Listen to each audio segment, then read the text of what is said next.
All right. YouTube. Me and my moño. YouTube. I'm going to try to record this in one sitting, and I'm probably not going to edit it, simply because I've been thinking and stewing and contemplating and planning, and this just continuously goes over and over in my head. And I think I've just gotten to the point where I'm a bit frustrated with having to overthink this entire process of how I'm going to come back on instead of just coming back on.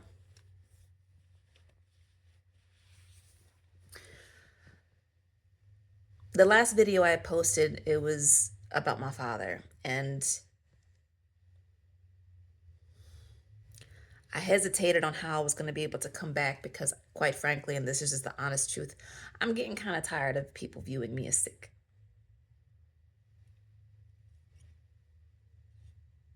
I created my entire channel based on teaching people the importance of mental health. I had gone through such a horrific postpartum depression that I wanted other people to to understand the importance of being able to figure out the patterns of your brain, the chemicals of your brain, the imbalances with nutrition, with talk therapy, seeing your doctors, the journey. I positioned myself to be able to show it in a very vulnerable state that was not easy, but in doing so I knew that people would view me as unwell, and they did.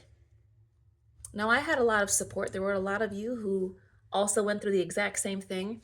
So that is what kept me going. But I knew that it was going to position me for people to view me as something's wrong with her. And I had to accept that because I knew that the benefits outweighed the bullshit. But in doing so, I got stronger and things got better. And 2018, 2019, I was feeling like I could do this. Like I was coming back. And then 2020 hit, and that was a hiccup. That was a lot of stress, especially with having to then homeschool and putting myself in the back burner yet again, because this is now a global issue. It's no longer just a personal, but routines came back and slowly the stress was reduced and we're getting back out there. And then 2022, my father died. And again, trying to regulate your brain in the midst of grief, after the grief of 2020, after the grief of postpartum, understanding your mind takes such priority for me because it's quite literally the only way that I know how to survive. I don't know what it's like to put my brain last because I'm terrified if I do that, it won't turn out well. So, and I'm doing this on the fly. I'm probably not gonna even edit any of this. I quite literally am grateful for the experiences that I have gone through because it forced me to prioritize my brain in such a way that it becomes exhausting. Like I'm tired of it.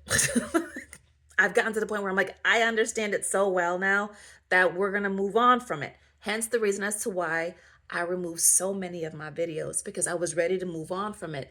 I understand it so well.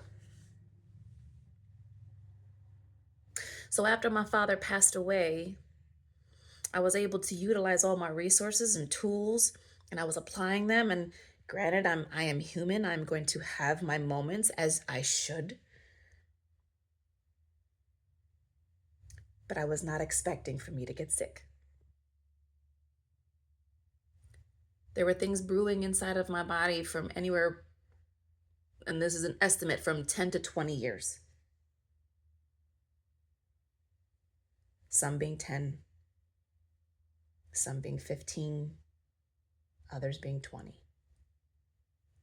And when your body is under that amount of stress, like that of a death, like that of grief. Your body will take those situations and activate them and bring them to the surface. What was hiding very, very, very secretively, just hiding, it will bring it to the surface, and that it did. And I could have picked up my camera, I could have recorded. My phone was janky back then. This is a new one. Um, I could have, and I thought about it. And I'm going to be honest with you, sometimes I even pressed record and it wasn't hitting because all I could think about was I'm gonna again position myself for people to view me as sick. And I don't want people to look at me like I'm sick.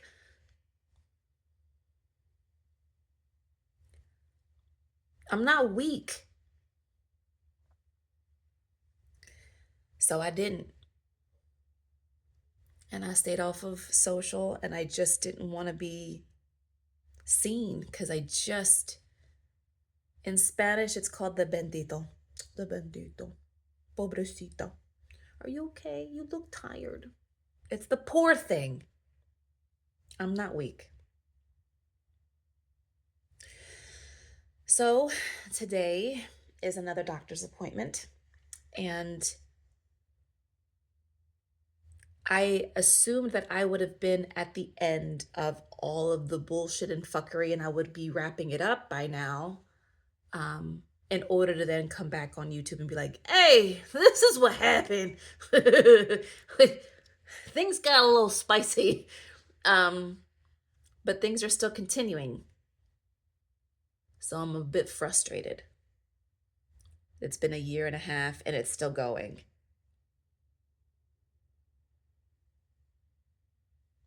I know that I'm not weak. But I'm also at a point now where it's, you know what? This is sort of kind of where you are.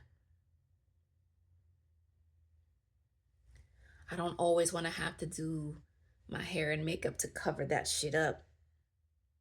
This is the reality of it. Sometimes I don't feel good. Sometimes I feel great. And I would like to be able, at this point now, to share that. Because now that it's continuing and it's extended and we're still going, I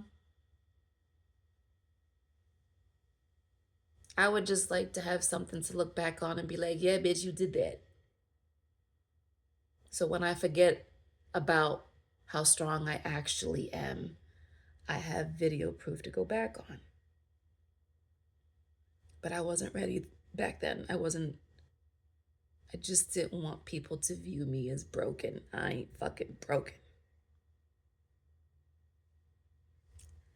And I hate the word defeated. I can't stand it. It's the worst. I'm not broken. I ain't fucking defeated.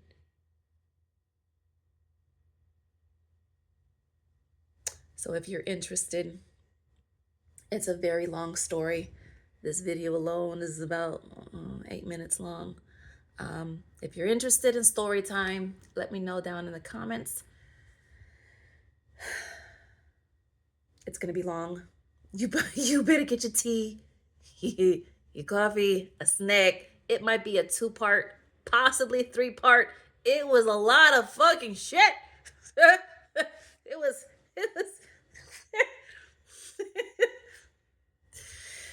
it was a lot. But I want to be sure moving forward